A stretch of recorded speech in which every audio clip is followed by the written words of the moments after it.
The thing to remember is that comprehension is not just about reading text. This isn't some sort of wild and woolly opinion that we have. It's in the national curriculum. Every single year group has at least one bullet point about children participating in discussions or talking about or having opinions about text that is read to them, as well as text that they read themselves. Now, if you are using good quality audiovisual material, then that constitutes a text that is being read to them. And therefore we have, if you like, permission or indeed statutory guidance on using quality audiovisual material for the purpose of stimulating comprehension. Mammals are hairy. The hair stops heat from escaping through the skin.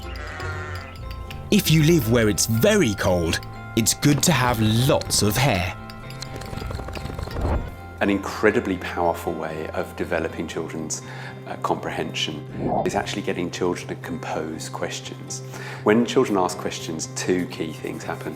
One is that it gives you an awful lot of information about the things that they want to know and also the areas that they're not getting. The things that you can possibly work on later on.